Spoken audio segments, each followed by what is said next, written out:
I feel like there's just this weird sense of shame that comes toward the beginning of your sustainability journey. I'm here to talk about sustainability from a place completely free of judgment.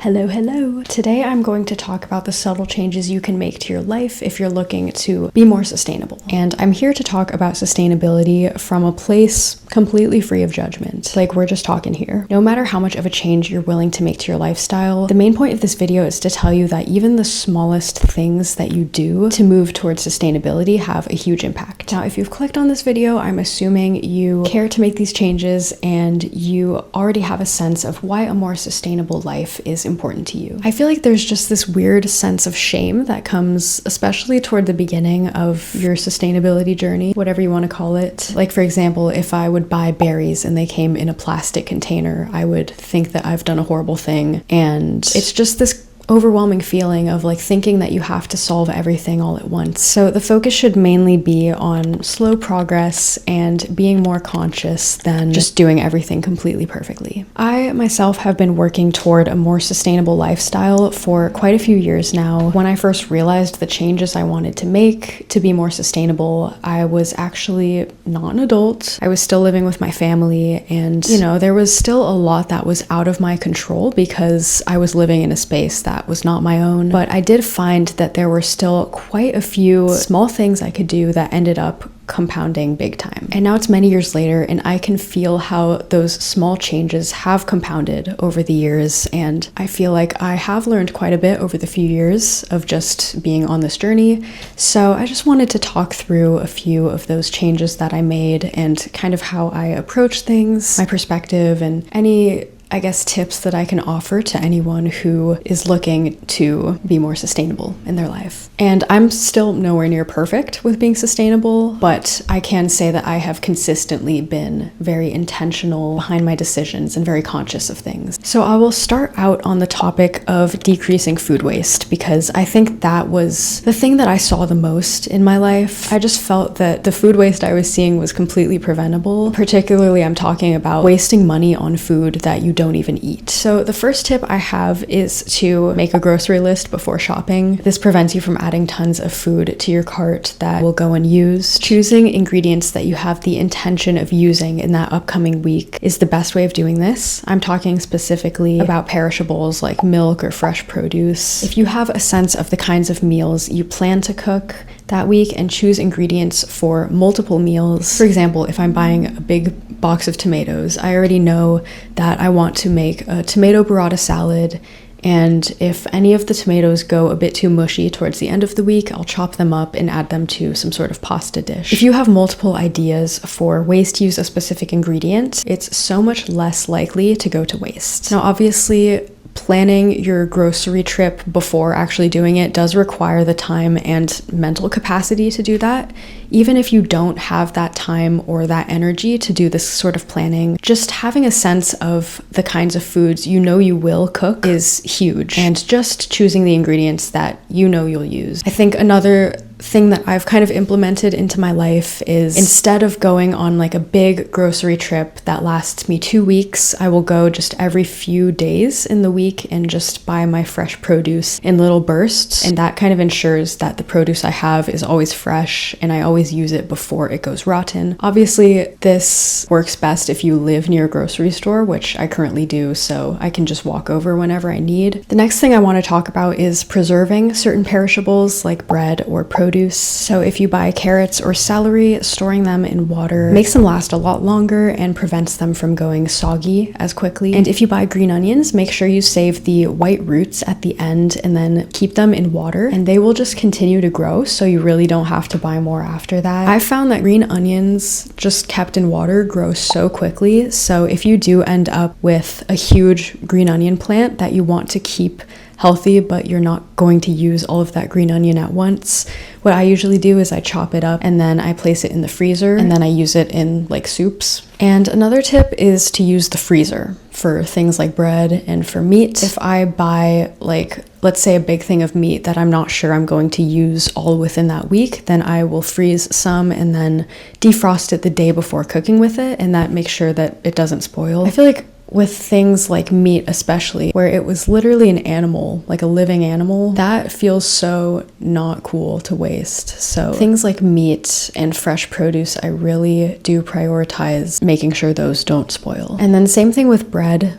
Let's say I get a baguette, like a fresh baguette. Those things go stale so fast. So if you know that you're not going to eat it all within the next like day or two, then I always like to cut it up when it's still fresh and then place it in a bag in the freezer and then just pop it in the toaster whenever I want to eat it, and it's still super fresh and you can't even tell that it was frozen. And then same with just sliced bread. If you just like put that in the freezer, same thing. So now I want to talk about a few ways to decrease plastic waste. The first is to opt for produce that doesn't come in plastic packaging. So for example, if you want to buy lettuce, going for the actual head of lettuce that's around all the kind of like loose vegetables, rather than going for like the bag of lettuce. Bringing reusable bags when you can helps waste less of those disposable bags. And along those same lines, of course, reusable water bottles waste a lot less plastic than if you bought one of those huge packs of plastic water bottles. And then another tip I have is to choose products in the grocery store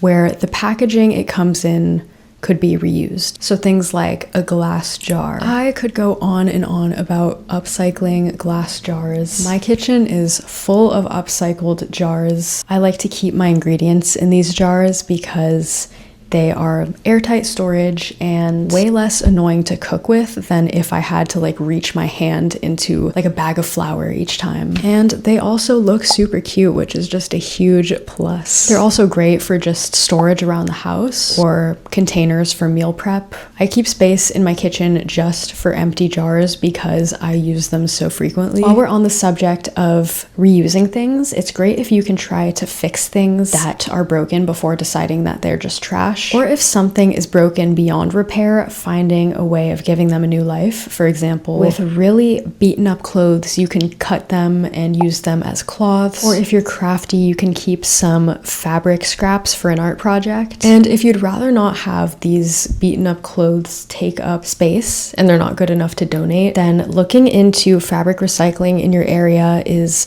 a great thing to do. Some cities have bins in public places like parks where you can just drop in your old fabric to recycle. Like I think old underwear and socks would fall into this category. Or a great idea is to see fabric recycling in your local community. Like I know around me there are animal shelters that look for fabric donations. So just seeing what's kind of in your area and making more of a conscious effort to dispose of these things consciously rather than just discarding it in the garbage. And on the subject of fabric, if you're able to shop secondhand when buying clothes, that is of course the most sustainable way of doing it. And if you're looking to get rid of some old clothes, you can try selling them or donating them for others to wear rather than just tossing them away. The next thing I'll briefly talk about is reducing water waste. This is something I think about a lot as someone who grew up in California. Very small things you can do to waste less water include turning off the water while doing the dishes. When you're not actively rinsing stuff, like if you're just scrubbing a dish,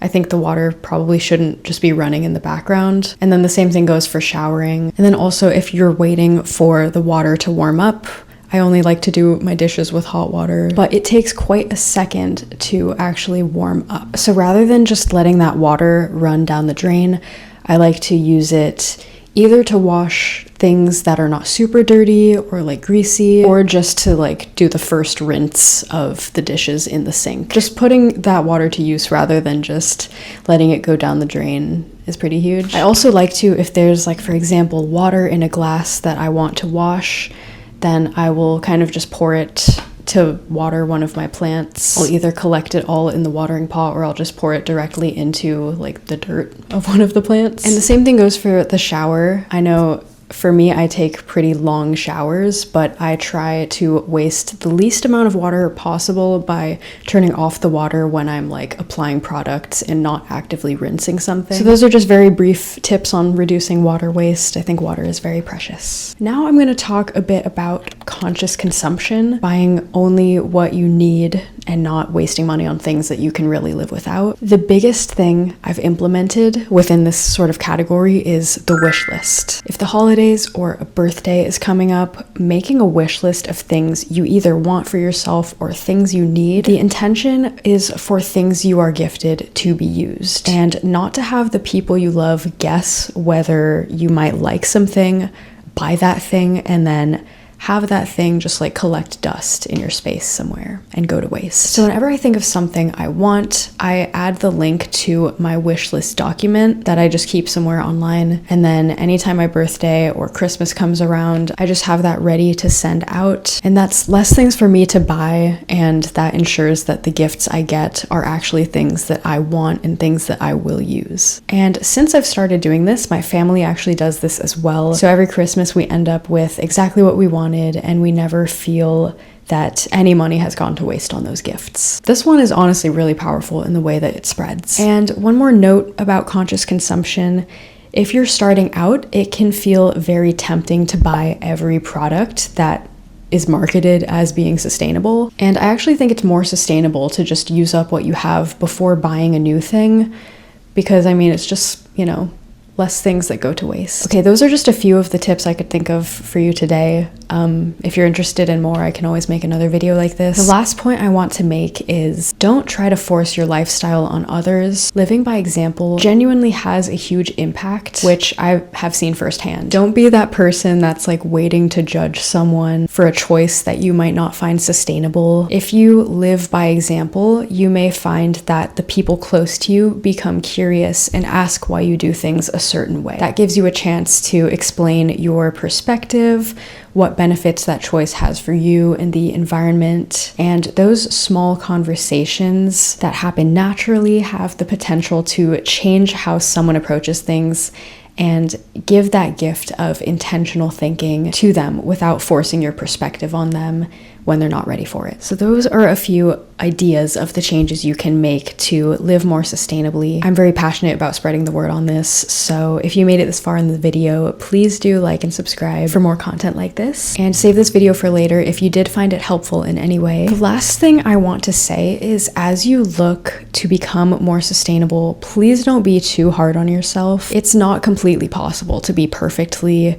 sustainable with literally every action we take, especially right out the gate, and expecting that level of perfection right away is going to wear you down and discourage you from making these changes in the first place. Know that what matters most is consciously approaching things and having intention behind the things that you do and the decisions you make, and focusing on the things you can do right now rather than the things you should do that you aren't doing. So again, even starting small, those little choices compound so much over time, and even starting to make decisions with sustainability in mind will reframe how you go about your life. That's what I found for myself anyway. It's subtle, but one day you may realize how much progress you've made in your sustainability journey just by being more intentional with things. It really is the little changes. So again, if you have any tips to offer for people looking to be more sustainable, please do drop them in the comments. I'd love to learn from you all as well. Thank you so much for watching, and take care.